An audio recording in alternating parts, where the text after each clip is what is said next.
Bonsoir les mordus, truc à une pièce et quart de Joss. Je sais qu'il est tard, 9h52. Je pense que c'est la première fois que je fais un truc à une pièce et quart aussi tard.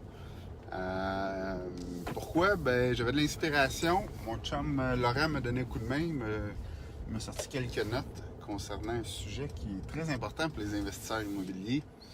Qu'est-ce qui est important pour les investisseurs immobiliers? Le registre foncier. Donc, pendant qu'on va partager ce live-là sur nos différentes plateformes, pendant que les gens vont prendre le temps de se loguer. Salut Lynn, merci beaucoup de partager. Désolé d'avoir été un petit peu long.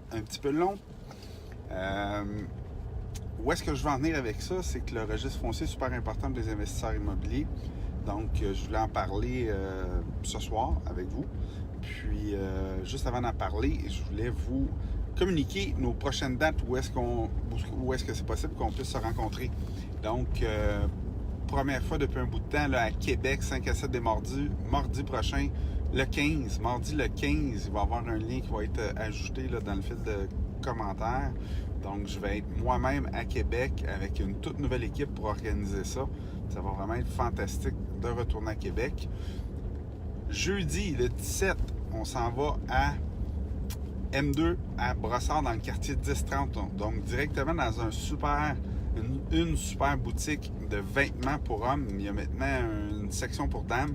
Donc, ils vont nous recevoir. Mordus de style, on s'en va voir qu'est-ce que ça peut faire pour les mordus. Je suis en train de préparer un super beau texte. Là. Pourquoi un mordu devrait avoir du style? C'est quoi l'effet qu'il va faire autour de lui en prenant soin de son style? Donc, mes deux petites annonces là, sont faites au niveau des prochains 5 à 7. Sinon, vous voulez vous former, vous voulez avoir de l'information, on a 10 conférenciers exceptionnels présentés par PMML, Patrice Ménard Multilogement, le 26 janvier. Vraiment ne pas manquer au 10-30, Alt 10-30, on a la grande salle. On devrait attendre autour de 200 personnes.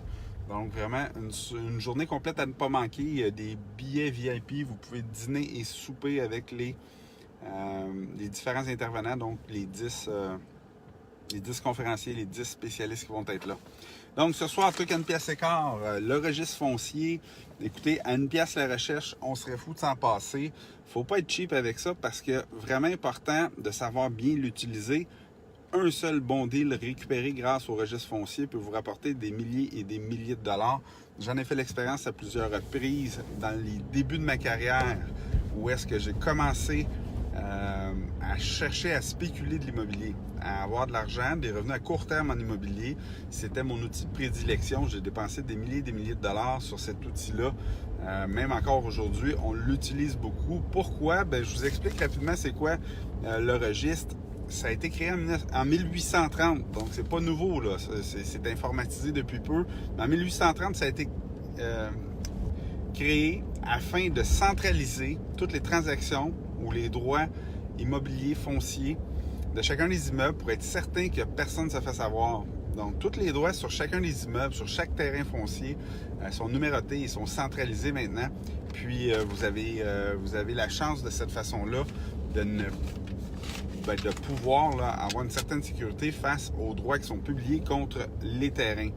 Donc, à quoi ça va servir? Bien, le registre foncier va servir justement à savoir qu'est-ce qui se passe au niveau, c'est comme le pedigree d'un immeuble.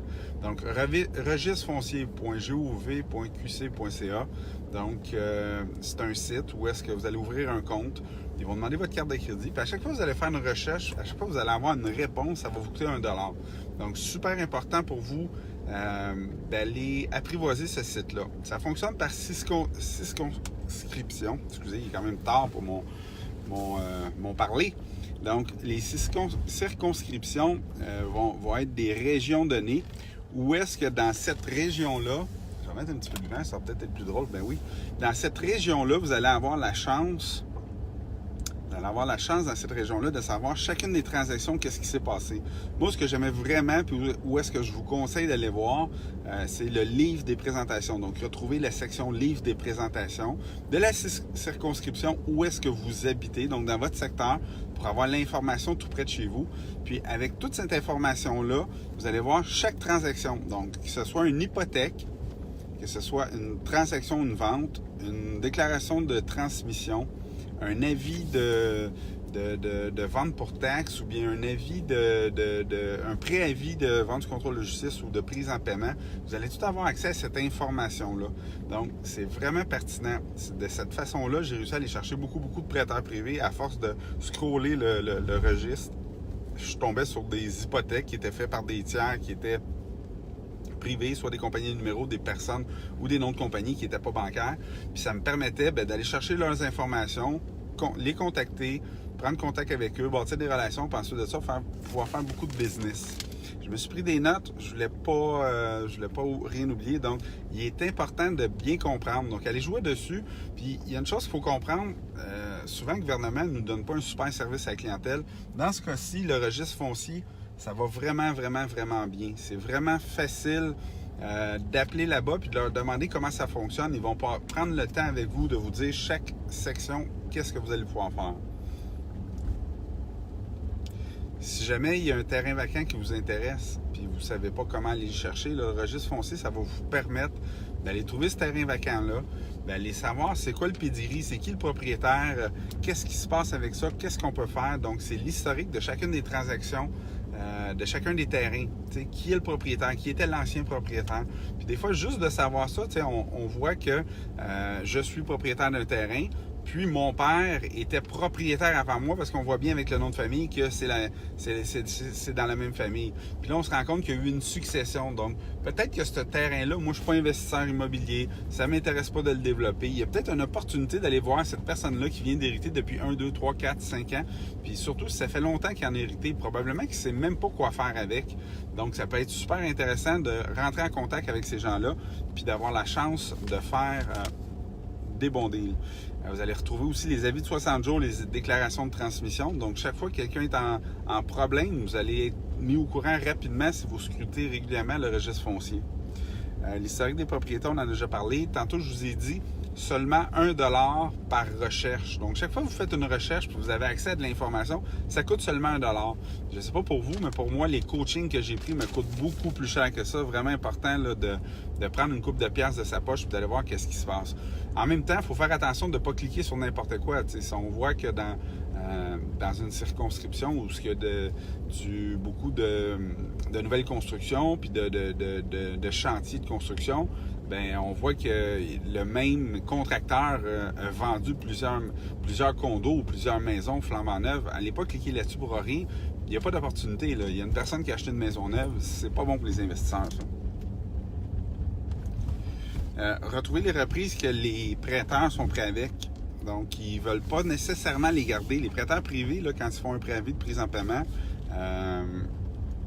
contrairement à la croyance populaire, c'est rare qu'ils veulent se ramasser pris avec les immeubles. Ils font pas ça pour récupérer des immeubles, faire de l'argent, voler les deals des autres ou whatever.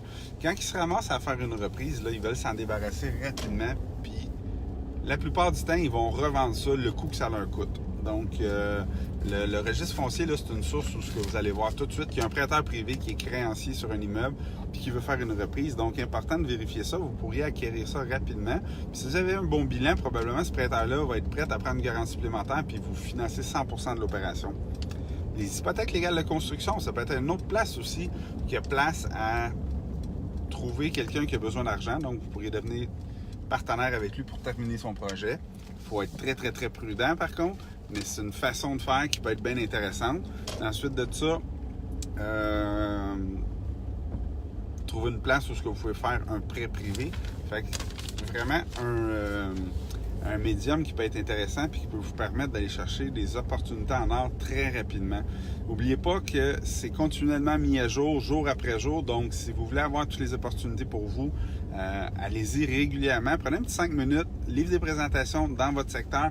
Ça veut dire que le lendemain, en allant travailler, vous pouvez passer devant un immeuble.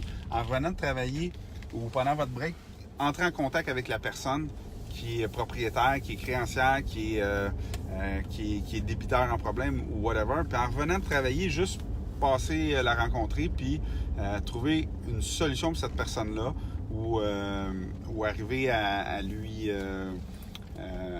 à prendre une entente avec lui de terminer un projet, comme j'ai dit tantôt. Fait que c'est plein. C'est une source intarissable d'opportunités.